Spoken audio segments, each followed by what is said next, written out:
Hello दोस्तों। आज के इस वीडियो में हम यूपी पुलिस कांस्टेबल के लिए जीके का प्रैक्टिस सेट लेकर के आए हैं, तो वीडियो को पूरा ज़रूर देखें। पहला क्वेश्चन है कि भारत के लिए एक संविधान सभा का विचार पहली बार किसके द्वारा पेश किया गया था? तो यह जो है पहली बार एम राय के द्वारा पेश किया गया था। इसका विकल्प नंबर डी राइट आंसर हो जाएगा।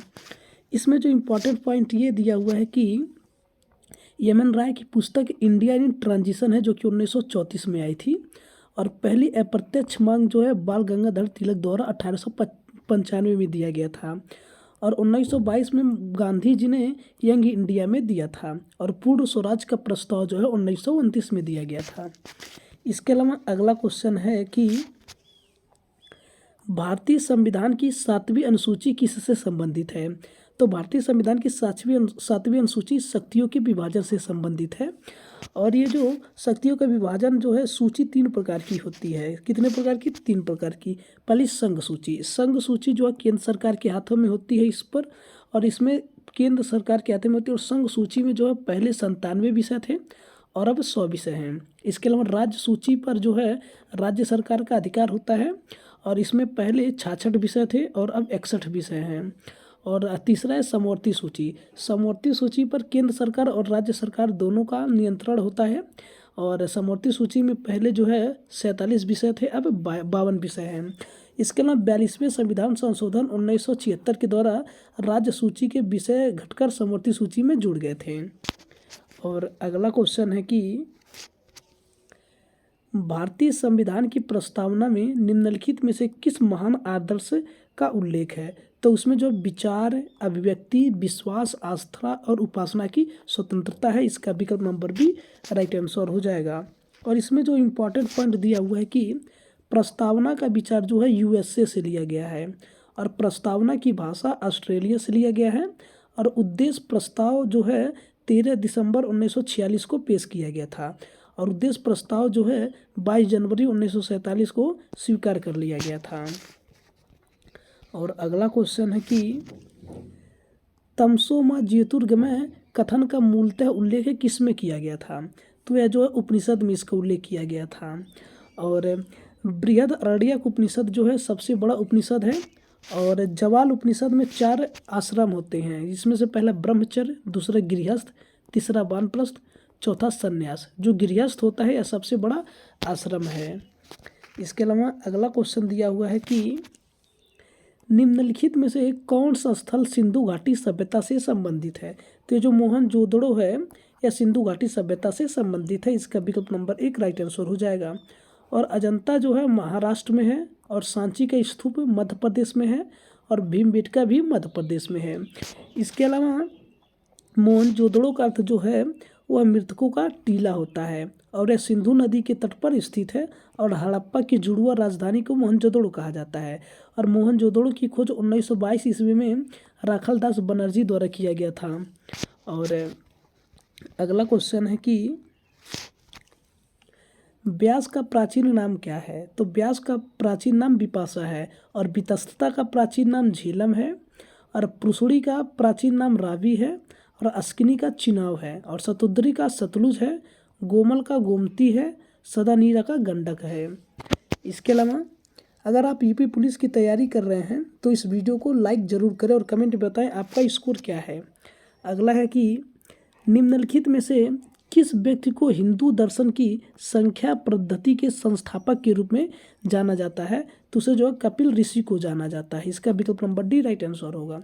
इसके अलावा न्याय के संस्थापक गौतम बुद्ध हैं, और उत्तर मीमांसा के ब्रह्मयान हैं, और योग के पतंजलि हैं, और पूर्व मीमांसा के जैमिनी हैं, और वैशेषिक दर्शन के कणाद हैं। इसके अलावा अगला क्वेश्चन है कि भारत का सबसे अधिक जनसंख्या वाला राज्य कौन सा है? तो भारत का सबसे अधिक जनसंख्या वाला राज्य उत्तर प्रदेश है, और सबसे कम जनसंख्या वाला राज्य सिक्किम है। इसके अलावा केंद्र शासित प्रदेश में सबसे ज़्यादा जनसंख्या वाला राज्य दिल्ली है, और सबसे कम जनसंख्या वाला राज्य लक्षद्वीप है, एक केंद्र शासित प्रदेश का है। और अगला क्वेश्चन है कि 38वां समांतर रेखा किसको विभाजित करता है?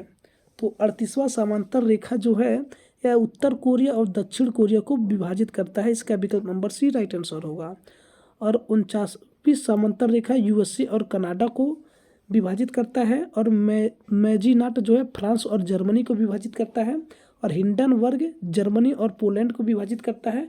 इसके अलावा ओडरनिस जो है जर्मनी और पोलैंड को विभाजित करता है। और फीफा वर्ल्ड कप 2026 जो है यूएसए, कनाडा और मेक्सिको में खेला जाएगा।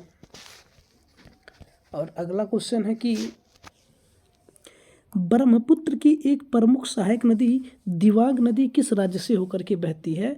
तो दिबांग नदी अरुणाचल प्रदेश से और असम से होकर के बहती है। इसका विकल्प नंबर 2 राइट आंसर है। और ब्रह्मपुत्र नदी की सहायक नदी जो है यह है धनसिरी नदी है, सुवर्णसिरी है, कामेंग है, लोहित है, मानस और तीस्ता है। सुवर्णसिरी जो है ब्रह्मपुत्र को सबसे लंबी सहायक नदी है, सुवर्णसिरी ब्रह्मपुत्र की। इसके अलावा अगला क्वेश्चन है कि यदि पृथ्वी का अक्ष झुका हुआ नहीं होता तो सूर्य की किरणें केवल लंबवत पड़ती, तो यह जो है भूमध्य रेखा पर पड़ती, विषुवत रेखा पर, और पृथ्वी को 2 बराबर भागों में बांटती हैं। भूमध्य रेखा 13 देशों से होकर के गुजरता है, और भूमध्य रेखा जो है कागो नदी को 2 बार काटती है, और मकर रेखा लिपोम्पो नदी को 2 बार काटती है, और कर्क रेखा पर जो है माही नदी 2 बार काटती है। इसके अलावा अगला है कि उत्तर भारत का मैनचेस्टर के रूप में किस शहर को जाना जाता है? तो उत्तर भारत का मैनचेस्टर के रूप में जो है कानपुर को जाना जाता है। इसका विकल्प नंबर सी राइट आंसर होगा। और दक्षिण भारत का मैनचेस्टर कोयम्बटूर को कहा जाता है, और भारत का मैनचेस्टर अहमदाबाद को कहा जाता है। अगला क्वेश्चन है कि उत्तर प्रदेश के उच्च सदन को क्या कहा जाता है? तो उत्तर प्रदेश के उच्च सदन को विधान परिषद कहा जाता है, और यह उच्च सदन में 100 सीटें होती हैं, और इसका गठन जो है अनुच्छेद 169 के तहत होता है, और विधानसभा में 403 सीटें हैं। और उत्तर प्रदेश में विधान परिषद की स्थापना 1937 में की गई थी। और अगला क्वेश्चन है कि उत्तर प्रदेश में पहली बार 1887 में प्रकाशित होने वाले दैनिक समाचार हिंदुस्तान के संपादक कौन थे? तो उसके संपादक जो है मदन मोहन मालवीय थे। इसका विकल्प नंबर सी राइट आंसर हो जाएगा। और इसमें जो इम्पोर्टेंट पॉइंट है कि द बंगाल गजर जो है भारत का पहला समाचार पत्र है जो 1780 में आया था, और यह कोलकाता से प्रकाशित हुआ था। और जेम्स अगस्ट हिक्की जो है भारतीय प्रेस के जनक हैं। अगला क्वेश्चन है कि सोशल मीडिया का इस्तेमाल करते हुए कारपोरेट संगठनों द्वारा कर्मचारियों की भर्ती को क्या कहा जाता है? तो उसे जो है सोशल मीडिया की हायरिंग कहा जाता है, या सोशल मीडिया रिक्रूटिंग कहा जाता है। और सोशल मीडिया दिवस 30 जून को मनाया जाता है। और विश्व की पहली नेटवर्किंग साइट जो है वह 6 डिग्री है। इसके अलावा अगला क्वेश्चन है कि भारत का पहला साइबर पुलिस स्टेशन स्थापित किया गया था।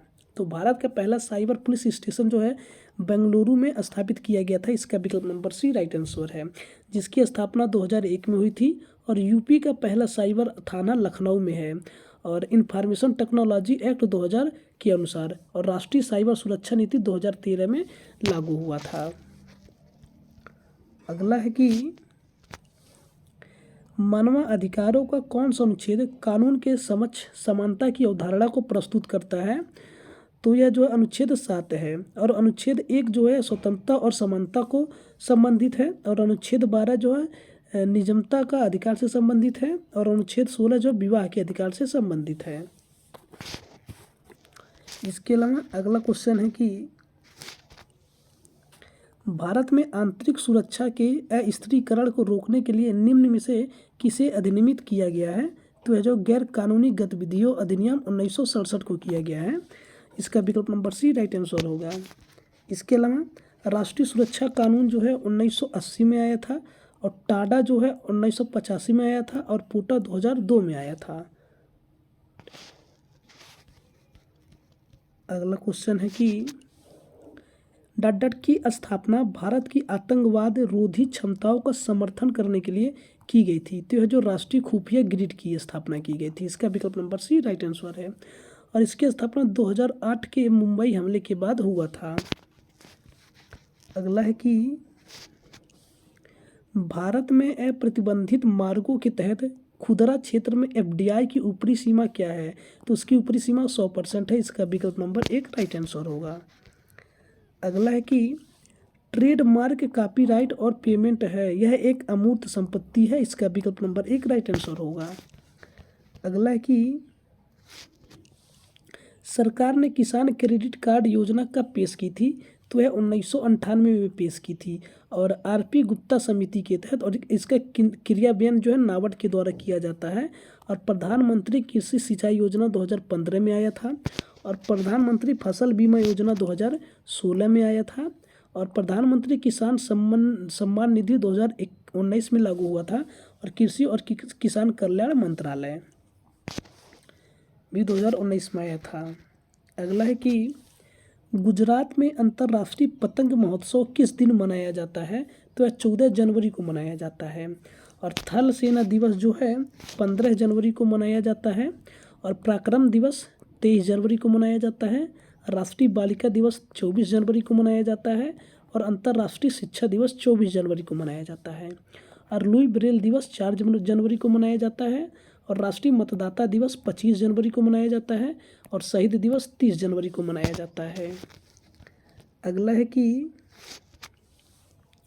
एक एक्सेल शीट में जल्दी से कुछ ढूंढने के लिए निम्न शॉर्टकट कुंजियों में से किसका उपयोग किया जाता है, तो Ctrl+F का प्रयोग किया जाता है और पेस्ट करने के लिए Ctrl+V का प्रयोग किया जाता है और मेनू टैब खोलने के लिए Ctrl+F का प्रयोग किया जाता है और कॉपी करने के लिए Ctrl+C का प्रयोग किया जाता है।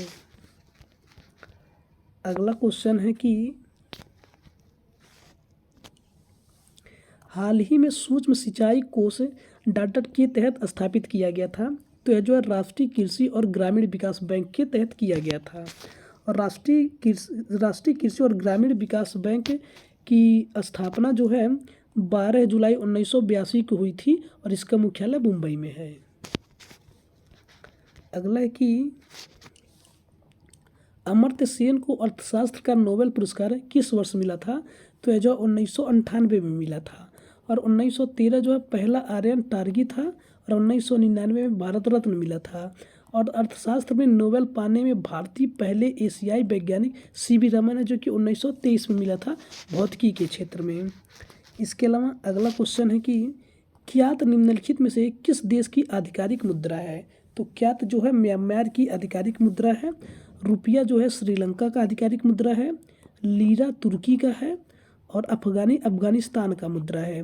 रेमनी भी जो है चीन का अफगानी मुद्रा है और जापान का येन है। इसके अलावा अगला क्वेश्चन है कि नाभिकीय विखंडन की खोज किसने की थी, तो नाभिकीय विखंडन की खोज ऑटो हान ने की थी और परमाणु नाभिक की खोज रदरफोर्ड ने की थी और पोलोनियम की खोज मैरी क्यूरी ने की थी और इलेक्ट्रॉन की खोज थॉमसन ने की थी और एक्सरे की खोज रेंटेजन ने की थी और न्यूट्रॉन की खोज चैडविक ने की थी। अगला है कि निम्नलिखित में से कौन सी पुस्तक मिताली राज की आत्मकथा है, तो अनगार्डेड जो है मिताली राज की आत्मकथा, इसका विकल्प नंबर बी राइट आंसर होगा। और गोल्डन गर्ल जो है पीटी उषा की आत्मकथा है। उड़न परी और पयोथली एक्सप्रेस जो है पीटी उषा की है और इंडियन ओलंपिक एसोसिएशन की पहली महिला अध्यक्ष भी पीटी उषा हैं। और the test of my life जो है युवराज सिंह का आत्मकथा है। The race of my life Milkha Singh की आत्मकथा है और a century is not enough जो है सौरभ गांगुली की आत्मकथा है और गोल्डन बाय नीरज चोपड़ा नवदीप गिल की आत्मकथा है।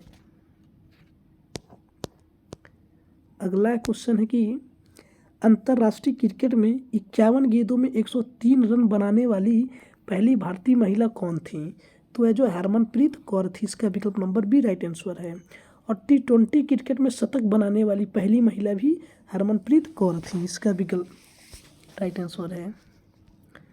अगला है कि निम्न में से किस मुद्रा मूल्य वर्ग को यूनेस्को के विश्व धरोहर स्थल रानी की वाव में शामिल किया गया है, तो यह नवीनतम 100 रुपये के नोट को किया गया है और 500 रुपये में लाल किला बना होता है और 10 रुपये के नोट में जो है कोणार्क का सूर्य मंदिर बना है।